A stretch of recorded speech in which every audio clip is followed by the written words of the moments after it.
Good morning students, myself Vijay Kumar. और हम बारी बारी से केमिस्ट्री क्लास 10 सीबीएसई बोर्ड के बच्चों की सुविधा के लिए हम लगातार वीडियो डालने का प्रयास करेंगे और बेहतर तरीके से हम बच्चों को सिखाने का प्रयास करेंगे। बच्चों से यही निवेदन है कि बच्चे इस वीडियो को लाइक करें, सब्सक्राइब करें और परीक्षा को देखते हुए इसका पूरा का पूरा लाभ उठाएं। हम केमिकल इक्वेशन एंड रिएक्शन की चर्चा कर रहे थे जिसका पहला चैप्टर है और इसी में से उसका पार्ट है आज कि मेक इक्वेशंस मोर इंफॉर्मेटिव। हम किसी भी केमिकल इक्वेशन को कैसे मोर इंफॉर्मेटिव करते हैं ताकि केमिकल इक्वेशन को देखने के बाद बच्चे ये समझ जाए कि इस केमिकल रिएक्शन में जो कंपाउंड भाग लेता है उस कंपाउंड का फिजिकल स्टेट क्या होता है। तो यहाँ पर वही बताया गया है कि किसी भी केमिकल रिएक्शन का दो पार्ट होता है। लेफ्ट साइड में जो रहता है उसको हम लोग रिएक्टेंट कहते हैं और राइट साइड में जो रहता है उसको प्रोडक्ट कहते हैं। तो रिएक्टेंट का फिजिकल स्टेट क्या होता है और प्रोडक्ट का फिजिकल स्टेट क्या होता है उसको जानने से पहले हम ये जाने कि अगर कोई कंपाउंड लिक्विड स्टेट में होता है तो हम उसे L से रिप्रेजेंट करते हैं और अगर कोई कंपाउंड सॉलिड स्टेट में रहता है तो हम उस कंपाउंड के बगल में S से इंडिकेट कर देते हैं, तो पता चल जाता है कि वो कंपाउंड सॉलिड स्टेट में है।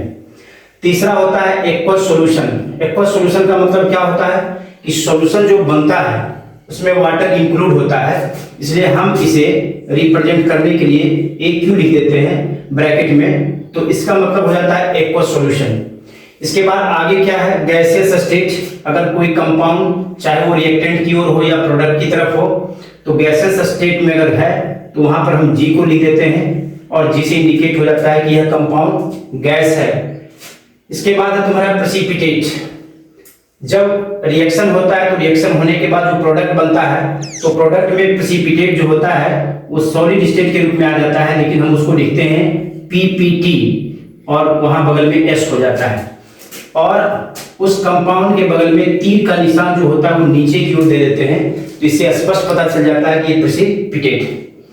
इसी में आगे बढ़ते हुए क्या है, इसमें होता है कि एक हीट चेंज भी होता है। तो यहाँ पर है टू इंडिकेट हीट चेंज। अगर हीट में परिवर्तन होता है, हीट को चेंज करते हैं, तो कैसे हम इंडिकेट करते हैं कि इस केमिकल इक्वेशन में हीट चेंज किया है। दो तरह की बात आती है इसमें, एक होता है एक्सोथर्मिक और दूसरा होता है एंडोथर्मिक। एक्सोथर्मिक रिएक्शन के रूप में आ गया कि एक्सोथर्मिक हम कहते किसे हैं, तो कहता है कि कोई भी केमिकल इक्वेशन जब होता है तो केमिकल रिएक्शन के दौरान जब हीट रिलीज होती है तब उसको हम लोग कहते हैं एक्सोथर्मिक रिएक्शन। जैसे यहाँ पर क्या है, ये कार्बन है सॉलिड स्टेट में है और यहाँ पर ऑक्सीजन है जो कि गैस के रूप में है। कार्बन जब बर्न करता है ऑक्सीजन की उपस्थिति में तो कार्बन डाइऑक्साइड बनता है और ये कार्बन डाइऑक्साइड गैस होता है। कार्बन डाइऑक्साइड के अलावा हीट भी रिलीज होती है, तो इस इक्वेशन को हम लोग कहते हैं एक्सोथर्मिक रिएक्शन कहते हैं। और इसको डिफाइन करने की बात आएगा तो हम इस तरह से डिफाइन कर सकते हैं कि those such reactions in which heat evolve are known as exothermic reaction.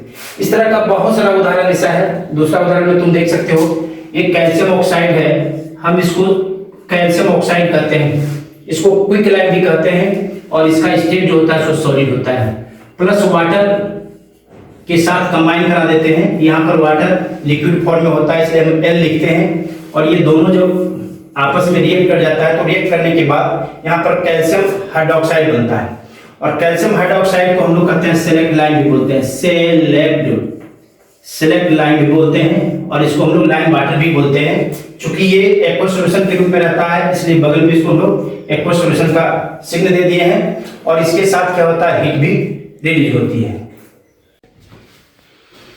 Students, इसके पहले हम बताए थे तुमको एक्सोथर्मिक की चर्चा किए थे और यहाँ पर इसी का एक पार्ट है जिसका नाम है एंडोथर्मिक रिएक्शन। एंडोथर्मिक का मतलब होता है कि केमिकल रिएक्शन के दौरान हीट को लिया जाता है। जैसे यहाँ पर है कैल्शियम कार्बोनेट, तो कैल्शियम कार्बोनेट का फिजिकल स्टेट होता है सॉलिड, चूंकि सॉलिड स्टेट में रहता है। अब इसको डिकम्पोज करने के लिए हम क्या करते हैं, इसको हीट करते हैं, इसको गर्म करते हैं और जब गर्म करते हैं तो गर्म करने के बाद ये डिकम्पोज होता है और डिकम्पोज होने के बाद कैल्शियम ऑक्साइड और कार्बन डाइऑक्साइड में कन्वर्ट कर जाता है। यहाँ पर कैल्शियम ऑक्साइड जो होता है वो सॉलिड स्टेट में रहता है, इसलिए इसके बगल में एस कर दिए, और कार्बन डाइऑक्साइड चूंकि गैस के रूप में रहता है तो यहाँ पर जी कर दिए। तो इस तरह का जो एक केमिकल इक्वेशन होगा, केमिकल रिएक्शन जो होगा, ये इंडोथर्मिक रिएक्शन होगा, क्योंकि इसको डिकम्पोज होने के लिए, स्प्लिट होने के लिए हम हीट को इसमें क्या करते हैं, लगाते हैं। फिर इसी तरह का तुम्हारा दूसरा उदाहरण है कि नाइट्रोजन जो गैस के रूप में है और यहाँ ऑक्सीजन जो गैस के रूप में है, दोनों आपस में कंबाइन करता है, और इस दोनों को आपस में रिएक्ट करने के लिए हीट की आवश्यकता होती है, और जब ये हीट मिलता है तो ये दोनों आपस में कंबाइन करके यहाँ पर बनाता है नाइट्रोजन मोनोऑक्साइड, जो कि गैस के रूप में रहता है, नाइट्रोजन मोनोऑक्साइड।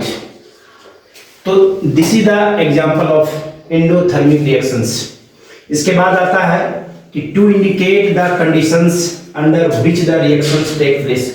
कुछ ऐसा कंडीशन होता है जिस कंडीशन के वजह से यहाँ पर केमिकल रिएक्शन कंप्लीट होता है। जैसे एक साधारण सा उदाहरण देते हैं कि यहाँ पर पोटेशियम क्लोरेट, ये पोटेशियम क्लोरेट का फिजिकल स्टेट होता है S, यानी ये सॉलिड स्टेट में रहता है, और इसको क्या करते हैं, डिकम्पोज करने के लिए हम यहाँ पर हीट देते हैं, यानी इसको गर्म करते हैं। यहाँ पर हीट को हम डेल्टा से रिप्रेजेंट करते हैं, क्योंकि डेल्टा भी हीट को रिप्रेजेंट करता है।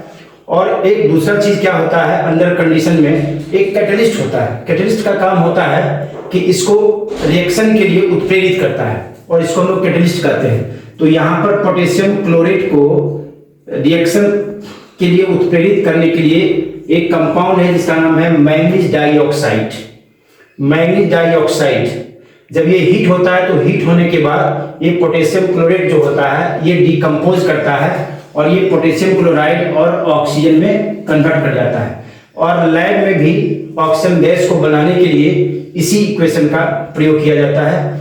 तो और इसको बैलेंस करना है, तो चूंकि यहाँ पर क्या है, ऑक्सीजन 2 है और लेफ्ट में यानी रिएक्टेंट में ऑक्सीजन यहाँ पर 3 है, तो बैलेंस करने का सबसे अच्छा तरीका है कि ऑक्सीजन यहाँ 3 है और यहाँ ऑक्सीजन 2 है, तो इस 2 को हम इसके आगे लगा देते हैं, और ये जो 3 है इस 3 को हम ऑक्सीजन के आगे लगा देते हैं। तो 3 2 6 हो गया ऑक्सीजन, और यहाँ पर भी 3 2 हो गया ऑक्सीजन, बट यहाँ पर पोटेशियम क्लोराइड भी 2 हो गया, तो यहाँ पर पोटेशियम क्लोराइड के आगे हम 2 लगा देते हैं, तो ये इक्वेशन बैलेंस हो जाता है। फिर इसी तरह का तुम्हारा दूसरा है, यहाँ पर कार्बन डाइऑक्साइड गैस है और यहाँ पर वाटर क्या है, लिक्विड फॉर्म में है। ये तुम्हारा इसका कंडीशन क्या है कि ये प्रोसेस जो होता है सनलाइट, ये सनलाइट और यहाँ पर क्लोरोफिल होता है, क्लोरोफिल, ये क्लोरोफिल होता है, यानी ये जो है फोटोसिंथेसिस रिएक्शन है। फोटोसिंथेसिस रिएक्शन में क्या होता है कि कंडीशन क्या रहता है कि जब भी ये होगा तो सनलाइट के प्रेजेंट में होगा, और यहाँ पर जो ग्रीन प्लांट्स जो होता है, ग्रीन प्लांट्स की जो पत्तियां ग्रीन जो होती है उसमें क्लोरोफिल होता है, और ये क्लोरोफिल का काम क्या है कि सन के लाइट को एब्जॉर्ब कर लेना। सनलाइट का मतलब होता है हीट एनर्जी। जैसे ही हीट एनर्जी को ये एब्जॉर्ब करता है कि ये केमिकल रिएक्शन स्टार्ट हो जाता है, और इस केमिकल रिएक्शन में क्या होता है कि यहाँ पर वाटर जो होता है ये वाटर स्प्लिट कर जाता है। ये वाटर स्प्लिट करके हाइड्रोजन और ऑक्सीजन में क्या होता है, टूट जाता है, और ये ऑक्सीजन जो होता है ये यहाँ पर आकर के रिलीज कर जाता है, क्योंकि ये गैस है इसलिए हम लोग जी से रिप्रेजेंट करते हैं। और उसके बाद यहाँ पर जो हाइड्रोजन होता है ये हाइड्रोजन का कार्बन डाइऑक्साइड के साथ रिडक्शन हो जाता है, और रिडक्शन होने के बाद यहाँ पर बन जाता है ग्लूकोज। ये ग्लूकोज बन जाता है, इसको कहते हैं फोटोसिंथेसिस रिएक्शन। इस ये प्रोसेस जो है जितना भी ग्रीन प्लांट जो होता है सनलाइट के प्रेजेंस में ये लगातार होते रहता है, और ये ग्लूकोज बन गया। अब इसको बैलेंस करने की बात होती है, तो यहाँ पर कार्बन 6 है और यहाँ पर कार्बन सिंगल है, तो यहाँ पर हम 6 कर दिए तो ये कार्बन 6 हो गया। फिर यहाँ पर हाइड्रोजन 12 है, यहाँ पर हाइड्रोजन 2 है, तो यहाँ पर भी 6 कर दिया तो हाइड्रोजन 12 हो गया। अब देखना ऑक्सीजन की बात देखना है, तो ऑक्सीजन हो गया 6 × 2 12 हो गया, और यहाँ पर 6 है तो 12 और 6 18 हो गया। यहाँ पर तुम्हारा क्या है 6 है, यहाँ पर 6 दे देते हैं तो 6 × 12 हो गया और 6 हो गया, दोनों तरफ बैलेंस है।